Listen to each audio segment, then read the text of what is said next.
Who's out there even give a damn? Sometimes it seems like the world is run by chimpanzees, even though some of them might come with college degrees. It's getting hard to separate the facts from fiction, but I think I can say with obvious conviction that in this old world. Welcome to Uncommon Sense. My name is Charlotte Laws, and today we're going to discuss multiple topics from the disappearance of bees to whether psychopaths exist, to nipple rings and bra bombs, and a website that allows the public to go on and rate their favorite or least favorite police officer. But first I want to introduce my guests. We have Ralph Cissne, who's a creative strategist and who has been on the show many times. Welcome today, Ralph. And we also have my husband, Charles Parselle, who is an attorney, mediator, and an Oxford graduate and a very intelligent guy. Welcome. I'm going to jump right into the first topic, which I see neither of you are wearing droopy pants today, but they have actually passed a law in Florida against droopy pants in the schools for kids, kind of a dress code type of issue. And this is where, you see the guys walking around where there's like skin or underwear showing, and some of them are so low it's kind of crazy. And what do you think of this? Well, this started, I think, in the early 90s as a statement about the hip-hop culture. My son, when he was in high school, all his friends walked to school holding their pants up because if you had a size 30-inch waist, you would buy a size 42 pair of pants. And the reason for that is because for street credibility, if you go into prison, one of the first things they do is take your shoelaces and your belt, so your pants will be loose, right? So that's what it is. It's a statement about the hip-hop culture, and of course it's a convenient place to hide a knife or a gun. And well, in prison they used to wear their pants like this in order to say they wanted sex. And that's the origin, after the hip-hop thing. That was also something that has to do with the history of these pants, which a lot of people don't like that. So that's one reason why they like this law being passed, which has also been passed in other cities, by the way, Dallas and Detroit and some other cities. So, but the ACLU has no problem with it because they say that schools are allowed to have dress codes, and that's what the court has ruled. And but I wonder about the girls. They wear the bras with the kind of the see-through type shirts and the bra straps showing, and there are other kind of sexually explicit ways that kids dress. Women were burning their brasiers, and I thought that was be over, but they're still wearing brasiers. So I think that too much is made about covering up.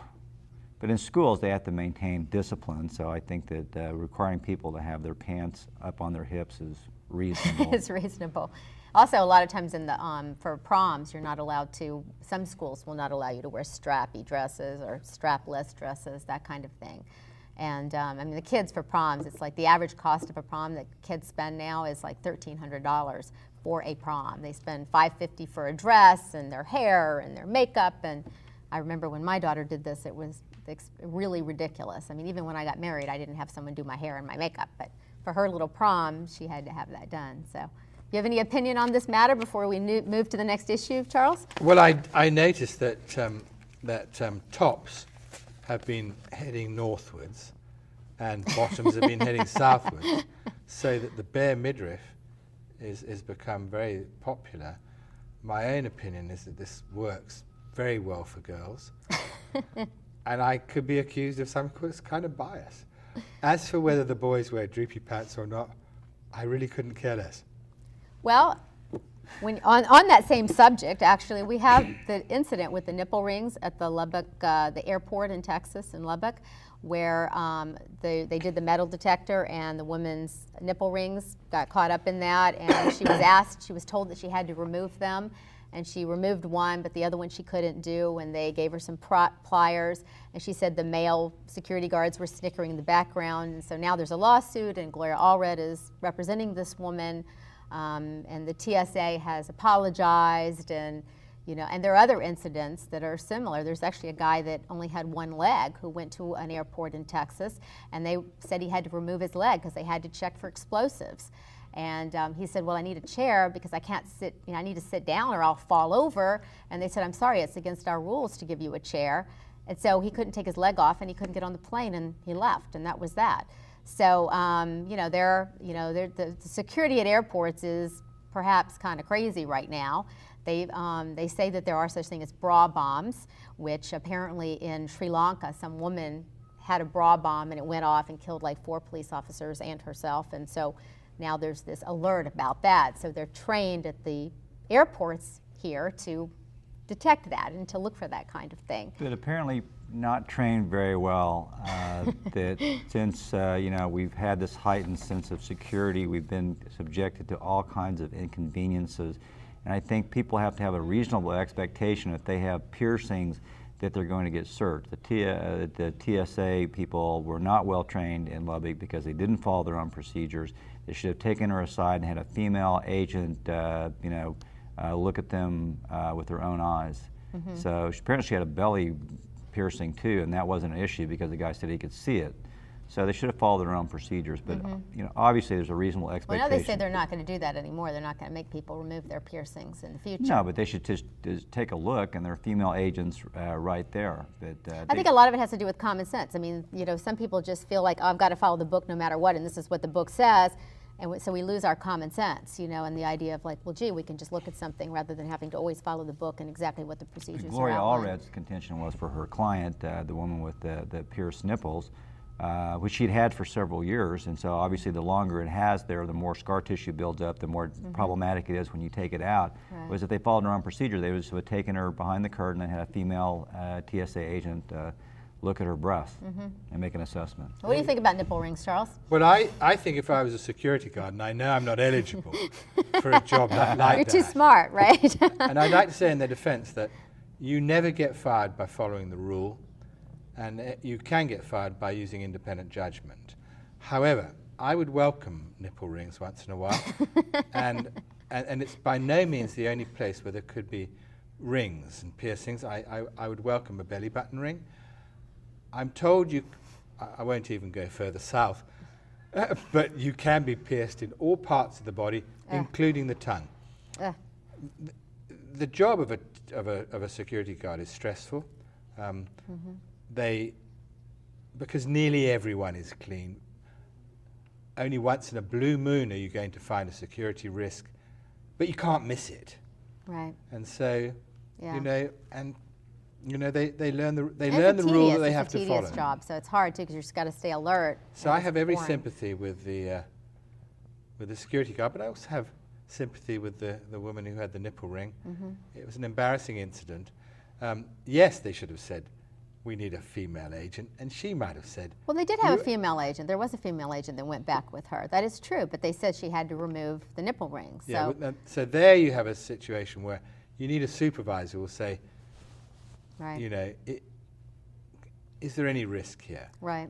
But they're dealing with millions of customers all the time. That's true. They're coming through the whole time, and That's true. Anything you do that's a little bit out of the ordinary in society is bound to cause some abrasion when you come in contact with authority. Right. And you just have to get used to that idea. Yeah.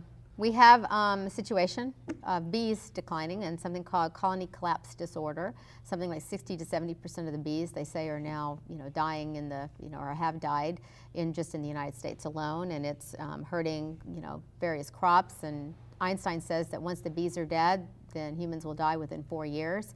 And they're not really sure what's causing this. There have been hypotheses from cell phones to pesticides, genetically modified crops, to some kind of virus or various environmental stresses. I see, I never used to see dead bees, but I see them in my yard all the time now. It's just so heartbreaking. And it's a big worry because 1/3 of our crops, not only in this country but in the entire world, have to be pollinated by bees. So we have a potentially serious problem here with the decline of the bees. Well, I agree. It is very alarming when this kind of thing happens. And there are two schools of thought. One is we have monkeyed with the environment to such a degree that we've set in train events that we now cannot control. And the other view is, oh no, this is a natural thing that happens from time to time, and the situation will right itself. So I adhere to the European view, which says, Don't be complacent about things. Don't assume it's going to right itself. Do your absolute best to find out what, if anything, we have done to mess up the cycle of nature. Because you're right, Einstein was right. I can confirm it. I personally can confirm. You were Einstein, right? Is that what you're going to tell us? No. Just kidding. Whoever, I mean, it is obvious that we are we're very dependent on things we don't really understand too well, and we really should stop messing with them, or withdraw where we've already messed badly. Right. Yeah, I agree. I think it's a big worry, definitely. Well, one solution to the bee problem is to pray a lot, perhaps, which is our next topic, which has to do with religion and the fluidity of religion these days.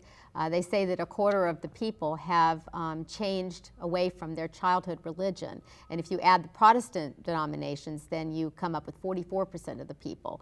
So a huge number of people are leaving their religion. The Catholicism actually has the largest number of people leaving, and the greatest number of people are joining what's called unaffiliated. So in other words, they're not affiliating with themselves with any religion whatsoever. Did you change away from your religion of your childhood? Or? Well, absolutely. As soon as I could not go to church, even though I was bribed with donuts afterwards every Sunday, I said I don't want to do that. And it wasn't bad, it's just, I thought it was just, I learned the lessons, and I got that, and I was ready to move on. So what is your do you have a religion currently?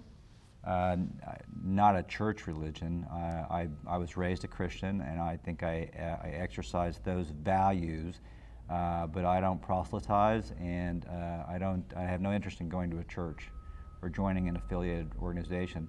And most of the shift here is that you're raised in a certain religion, and then you join a more progressive denomination that evangelical, but it's more personal oriented. So they're asking people to develop their personal faith as opposed to following strict dogma. People are going away from strict dogma, and I think the reason the Catholics have lost 44%, that shift away from the Catholicism, is just simply because of the gross mismanagement of the sex abuse scandals that they have. I think you're probably right. That's probably been a big that has to be a huge factor in the way that they mismanaged and moved those people around. That was, obviously criminal, and they paid a very high price for it, and will continue to.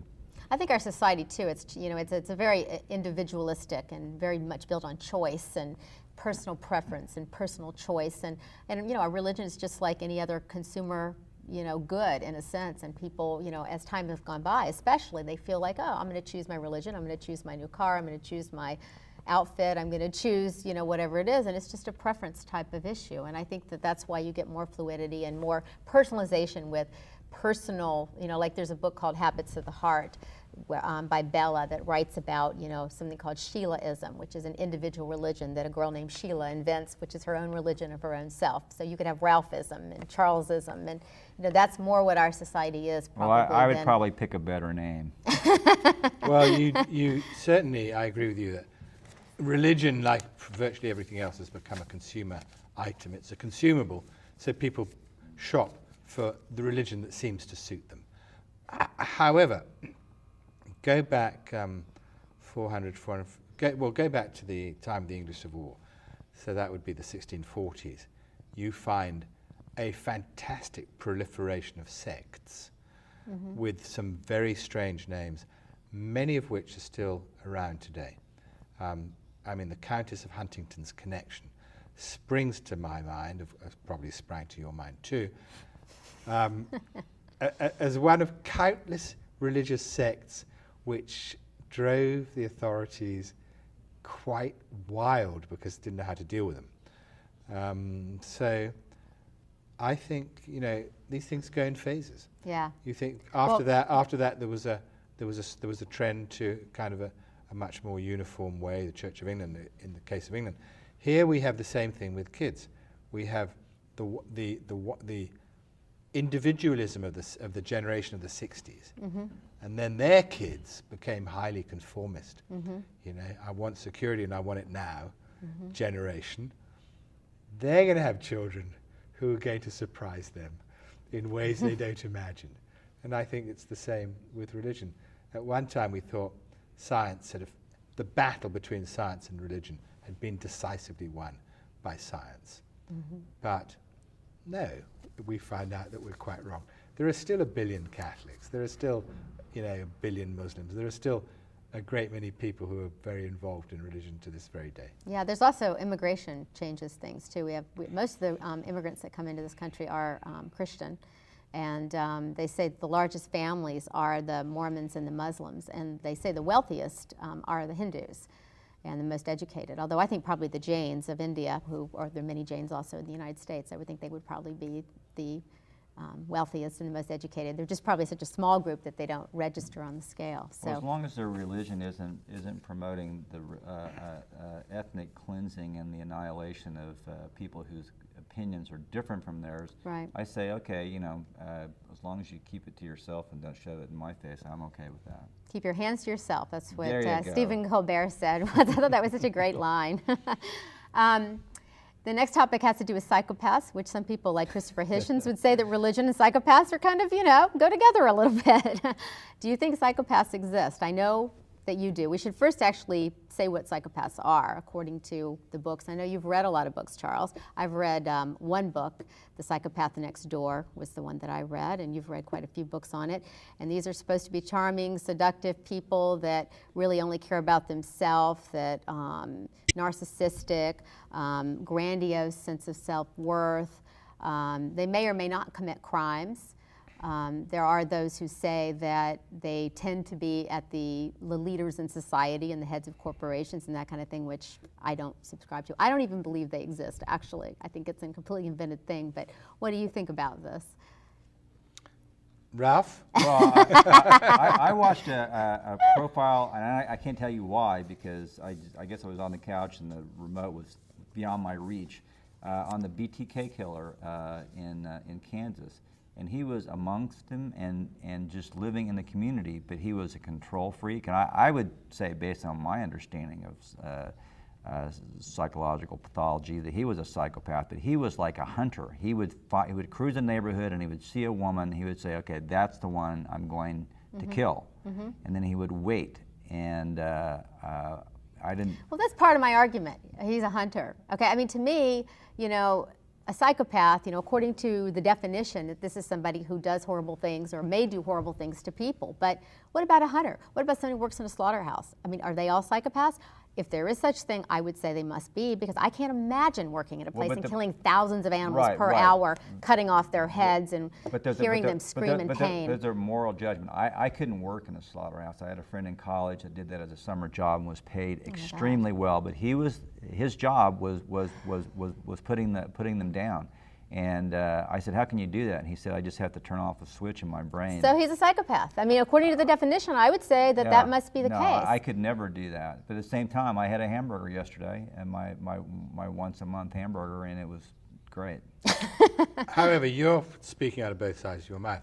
On the one hand, you say that people that work in slaughterhouses are psychopaths. No, I'm not saying they are. On the other hand, you're saying you don't believe. I don't believe they exist. But if you're going to say they exist, I'm saying that people that work in slaughterhouse or hunters would have to fall into that category. Well, the statement, I don't believe they exist, is linguistically I think it's fallacious. It doesn't make any sense, because we assign the word psychopath to a set of observed phenomena. Don't. Psychiatrists do to justify their profession. That's what I believe. It makes them the expert. And is this an anti-psychiatry thing? Yes! I'm ready to join in. But let me say something. The word has a meaning. It describes a set of observed phenomena. Same with sociopath. So the phenomena exist. To say, I don't believe it exists, means it doesn't make any sense. However, I will now tell you the truth about this. There's a gradation that goes from narcissist, which is a stage we all pass through. We're called 2-year-olds at that point. We're narcissists. We move out of that, most of us, but some people don't. And so they remain narcissists. They're full of self-pity. Look at the current campaign. You can spot a narcissist very easily. Who is a narcissist? I'm not going to tell you. No, I want to know. I don't care. It's Hillary Clinton, because I heard you say this the other day in the kitchen. When that becomes extreme, you get a sociopath. Sociopaths are marked by certain characteristics, and it's true. When you read the books, the authors of these books are quite confused because it's very hard to pin down. You immediately talked about the predator, the criminal, but most sociopaths are not like that. Sociopaths live lives in society. They're detectable in certain ways. Once you start going, when you fall over and start to commit a crime, then we use the word psychopath. It's purely a matter of linguistics.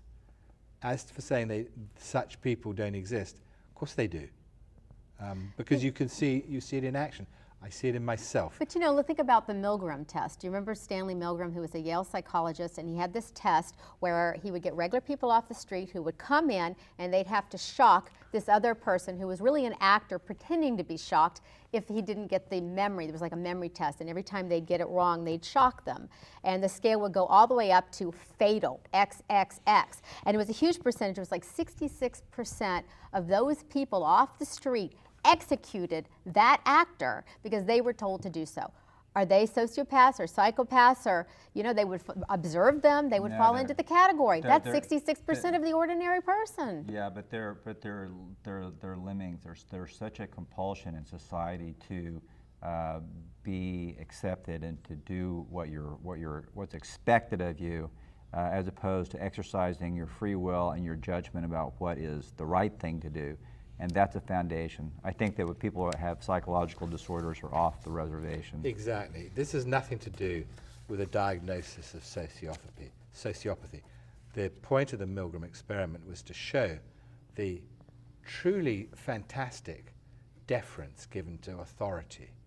Because in effect, all of those people who were disturbed, and I agree it was the majority, looked to the man in the white coat and said, well, he says it's a scientific experiment. He knows what he's doing. I'm just the lever pusher. And Milgram found that when he took off the white coat, that there was far less compliance. When he left the room, they didn't comply. They didn't comply. So the presence of authority has a fantastic effect on human beings, and that's worth studying. Well, the next topic is a website recently that just came up where you can rate your cop. And there's the police organizations, some of the police organizations are very upset about this and trying to put legislation together to ban this site. And so, I mean, I haven't been able to get it to come up, I admit, so I don't know why it's down. I don't know if it's just because too many people are trying to log on to it or if it actually has been taken off the internet. But you have just the name of the officer, the badge number, and the division that the officer's with. So there's no personal information about the officers. But that is something that the officers say that they're worried about is retaliation, and you've got personal information up there. The people that run the website got the information from the police station. So they got rosters of all the different names. And then you come on and you can tell about your experience with a particular police officer. The members of the public can ask questions and say, is it illegal to do this? Or what would you suggest about that? Which I think is really a helpful thing. And apparently the police officers love it, and they're coming on and they're interacting with the public, and at least according to the people who run the site. Well, the dissemination of information, I think, is helpful, but people should kind of know what's legal and what's not legal. Like when is the illegal to talk on a cell phone? Like in July? I mean, that it's helpful to know. But it's like most people's experience with a police officer is usually negative. They're getting a ticket, something's happened, they come to their house. So the people that are most likely to go on the site are going to be those who say negative things. That's just the nature. Well, there's also a site that's Rate My Professor, and students can go on and say what you think about a particular professor, and they have like a ranking for how hot, how cute the professor is, how clear, how hard or easy the class is, and it's. I mean, I've looked up like a lot of my old teachers. My father's a professor, and I've looked up people that I know, and there are positive and negative comments pretty much for everybody, but it's very helpful. I mean, it's not like people are trashing people on that site. Is it equal? So is it equally weighted between the positive and negative comments? The ones I've checked, I would say they're probably more positive. I would say that it's probably like 70 to 80% positive on the professors I've looked up, including one that I had one of the classes I took not long ago, who I didn't think was a very good teacher, and even she had some pretty good comments. It would be more useful to have to rate my school, rate my teachers for these secondary education institutions, or they have stuff failing like that too, coast on to consumer coast. opinion type sites. I have no experience with the police. You've never gotten a ticket. Although, it's like a lawyer. When you really need one, you really want that cop to be there. They can be very, very helpful. It's true that most of us are disciplined when we come in contact with the policeman. I have found, because I'm always reading reviews on Amazon.com, that one has to rate the rater. You have to read their reviews quite critically. I've often... That's a good, yeah, you're right, like on Amazon where you can see everything else that person has done, so that way you can evaluate also you just better. read the That's words good. they use to see if, to get an idea of whether you trust their opinion. I imagine that if you had a mature site rating cops, over time it could be quite useful because it might tend to identify a bad cop. And people also don't always know the laws. I mean, I know you think they do, but I No, they remember, don't. this is really stupid, but I remember when they said don't drink and drive, and that came out. I thought it meant water. I thought you weren't allowed to drink anything. For years I thought this, and it was like, oh, I don't want to see my water bottle, I might get a ticket, and then it was like so much later that I realized that it was actually alcohol, which I've never had a glass of alcohol in my life, so it didn't even pertain to me. No, but that's what I thought. It's illegal to litter. They say you're not allowed to wear shoes when you, if you don't wear shoes when you drive, that's illegal. In certain municipalities, it's illegal. I do think that's it's right. illegal to spit. In Van Nuys, you can't spit on the sidewalk. It's still on the books. It's illegal. Well, that's one of the things in Beijing about the Olympics, that they say that they don't want people spitting on the sidewalk because they don't want people to think ill of the Chinese people. Well, I think that's very good. I think the Chinese, I know there are a lot of problems, and I know Tibet is a huge problem, but unless they, I think it's a very good thing that the authorities in Beijing are cleaning up their act to the best of their ability in order to put on a good front to the world. I know it didn't work very well for the 1936 Olympics in Berlin, but in general, it's a good proposition. You're talking about this being a repeat of 1936. That's what talk radio is saying. Yeah, that's what but I've been hearing. that's very extreme. Yeah, it's A very extreme and inflammatory thing to say. I mean, the Inflammatory. torch has gone out like 4 or 5 times. Today is April 8th of 2008, and I think it's already gone out like 4 or 5 times, and they're worried about today in San Francisco what's going to happen with the passing of the torch. So, but anyway, we have to go now. The other topics we will use on a future show. So thank you both for being Thank here. you. And thank you for joining us. We hope we brought some uncommon sense into your life. As you putter through your day, remember, everybody's wrong but me. See you next time. Sometimes it seems like the world is run by chimpanzees, even though some of them might come with college degrees. It's getting hard to separate the facts from fiction, but I think I can say with obvious conviction that in this old world, everybody's wrong but me. Everybody's wrong to disagree with me. That really chaps my eye.